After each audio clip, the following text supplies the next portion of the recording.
માહિતી આવી રહી છે, પણ પિક્ચર ધીમે ધીમે ક્લિયર થશે. મૂડીમાં પહેલા સમાચાર આવ્યા મૂડીની 2 બેઠક પર કે રાજુ કરપડાની હાર. 11:25 ખબર પડી કે હજુ કાઉન્ટિંગ શરૂ થયું. મૂડી 1માં બીજેપી આગળ હતી. જામરાવલમાં કોંગ્રેસ બાજી મારી ગઈ. તો આ બધી જ વસ્તુઓ આવી રહી છે. નિદત બારોટ પણ આપણી સાથે જોડાશે રાજકોટથી. કોંગ્રેસના પ્રવક્તા ભરતભાઈ પટેલ પણ આપણી સાથે જોડાઈ ગયા છે.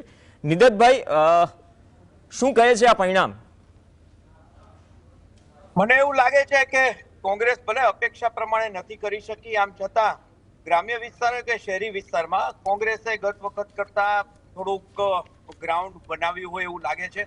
કોંગ્રેસ પક્ષે અમારા પ્રમુખ જનાક્રોશ રેલી મારફતે લોકો સુધી પહોંચ્યા એની થોડીક અસર દેખાય છે. ચોક્કસ અમે સીટો નથી જીતી શક્યા, પરંતુ કોંગ્રેસ નામશેષ થઈ જશે એવી અપેક્ષા જે ભારતીય જનતા પક્ષને હતી એવું નથી. અમે બીજા પક્ષ તરીકે રહેવાના છીએ. આમ આદમી પાર્ટીએ ખૂબ નુકસાન સ્વાભાવિક રીતે ખબર પડતી હતી કે આ બી ટીમ નુકસાન કરી રહી છે અને એ નુકસાન કર્યું. આમ છતાં કોંગ્રેસ અત્યારે ગ્રામ્ય વિસ્તાર હોય કે શહેરી વિસ્તાર બધી જગ્યાએ પોતાનું ગ્રાઉન્ડ કવર કરતી હોય તેવું ચોક્કસ દેખાય છે. નહીં, 21ની કમ્પેરિઝનમાં કેટલું કવર કર્યું? કેમ કે પહેલા હતું ને, ઘણી વખત બહુ જો સ્ટીરિયોટાઇપ સવાલ છે પત્રકારોનો પણ કે ભાજપ શહેરોની પાર્ટી છે અને ગ્રામ્ય વિસ્તારોમાં મુદ્દા વધારે હોય છે. તાલુકા પંચાયત, જિલ્લા પંચાયતમાં જ્યાં વધારે અપેક્ષિત હતું, ભાજપને ક્યાંક આંતરિક અસંતોષ પણ નડ્યો છે. કોંગ્રેસ અને આમ આદમી પાર્ટીમાં પણ થોડો ઘણો હોય, ચૂંટણીમાં ચાલ્યા કરે. પણ જો બેરોમીટર ગણાય 27ની ચૂંટણી પહેલા, તો જમીન પર તાલુકા પંચાયત અને જિલ્લા પંચાયત, કેમ કે મહાનગરોમાં એટલું હરખાવાની સ્થિતિ નથી અને એ સ્થિતિ બની નથી છેલ્લા અમુક વર્ષોથી કોંગ્રેસ માટે. મહાનગરપાલિકામાં હું રાજકોટ છું, રાજકોટની વાત કરું, અમે ગત વખતે 4 સીટ જીતેલા હતા. આ વખતે અમે 16 નંબર જીતી ચૂક્યા છીએ. 15 નંબરમાં અમારા ઉમેદવારો 2500 મતથી આગળ છે, એટલે બીજી 4 બેઠકો અમે જીતી રહ્યા છીએ. શહેરની અંદર મેં કીધું એમ આમ આદમી પાર્ટી અને કોંગ્રેસ વચ્ચે વિભાજિત થાય છે, પણ છતાં અમે આ વખતે 4ની 8 સુધી પહોંચ્યા છીએ.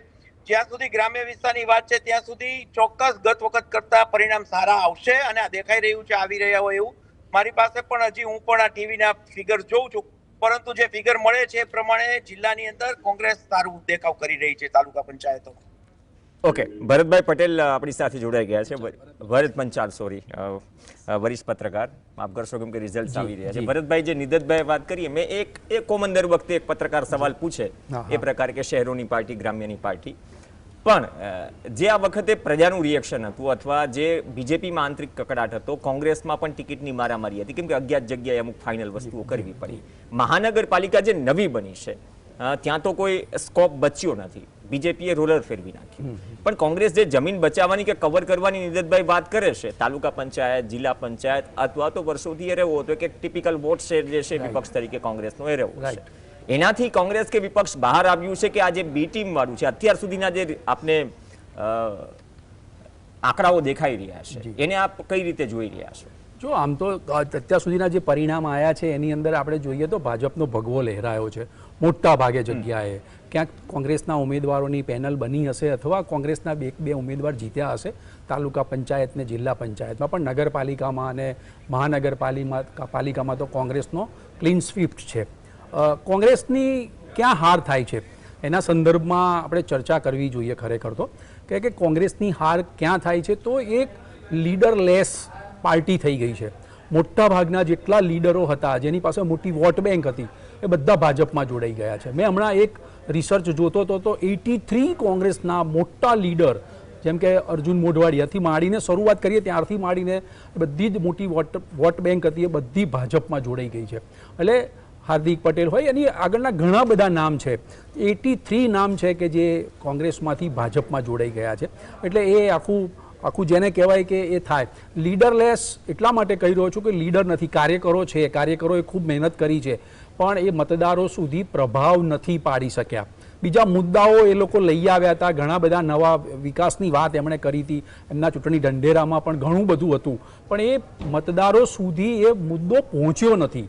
અને બીજું કે કોંગ્રેસના જે લીડર હતા, ટોચના લીડર આપણે કહીશું સેન્ટ્રલ લેવલે, એમણે પણ ભલે બંગાળની ચૂંટણી હોય કે ત્યાં પણ ત્યાં આગળ એમણે બફાટ કર્યો કે ભાઈ ગુજરાતીઓ અભણ, તો આ ગુજરાતીઓના માનસ ઉપર એની અસર પડે જ છે અને એ આ પરિણામમાં સ્પષ્ટ રીતે જોઈ રહ્યું છે.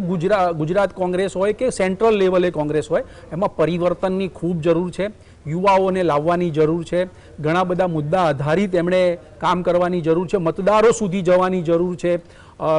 એટલે આ બધું કોંગ્રેસે એક મનોમંથન કરવું પડે એવું એ સાહેબ, પ્રવીણભાઈ આ આ દર picture 5 થયું વર્ષે છે. આપણે વિશ્લેષક તરીકે જે આપણે ન્યુટ્રલ તારણ કાઢીએ છીએ, આ જ તારણ હોય જી, છે. જી. પણ 5 વર્ષે કોંગ્રેસ કે અમે શીખી જ રહ્યા છીએ, મતલબ કે અમે મનોમંથન કરી રહ્યા હા, પણ દર વખતે 2022 ની જે ફેક્ટ ફાઇન્ડિંગ કમિટીનો Yes. રિપોર્ટ હતો, કોંગ્રેસના એક હા. પણ પ્રવક્તા ડિબેટમાં બેસવા તૈયાર નતા, નહોતા. રાઈટ. શું થયું હતું? તો 22 પછી 26 માં બદલાયું શું?